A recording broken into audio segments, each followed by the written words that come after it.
அன்பு நண்பர்களுக்கு வணக்கம். சிறு பஞ்சமூலம் செய்யுள் 4. உடம்பு ஒழிய வேண்டின் உயர்தவம் மற்று ஈண்டு இடம் ஒழிய வேண்டுமேல் ஈகை. மடம் பொழிய வேண்டின் அரிமடம் வேண்டேல் பிறர்மனை ஈண்டின் இயையும் திரு. பிறவியால் வரக்கூடிய இந்த உடம்பு மீண்டும் பிறவி இல்லாமல் வேண்டுமானால் உயர்வான தவத்தை மேற்கொள்ள வேண்டும். இந்த உலகத்தில் புகழ் வேண்டுமானால் வள்ளலாய் இருத்தல் வேண்டும். ஈகை குணத்தை கைக்கொள்ள வேண்டும்.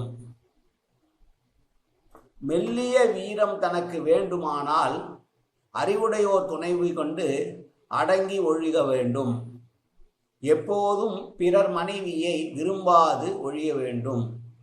செல்வம் பெரிதாக வேண்டுவோர் சிறிது சிறிதாக அதை வருவாயை சேமித்திட வேண்டும் என்று சொல்லுகிற பாடல்.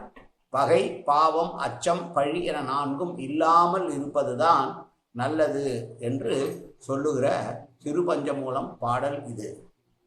தவம் செய்ய வேண்டும். புகழடைய வேண்டுமானால் ஈகை குணத்தோடு இருக்க வேண்டும். வீரம் வேண்டுமானால் அறிவுடையோர் சொல்படி காலம் அறிந்து நடக்க வேண்டும். பிறர் மனையை எப்போதும் நோக்காது ஒழுக வேண்டும் என்று சொல்லுகிற பாடல் இந்த பாடல். மீண்டும் பாடலை பார்ப்போம். உடம்பு ஒழிய வேண்டின் உயர்தவம் மற்ற ஈண்டு இடம் பொழிய வேண்டுமேல் ஈகை.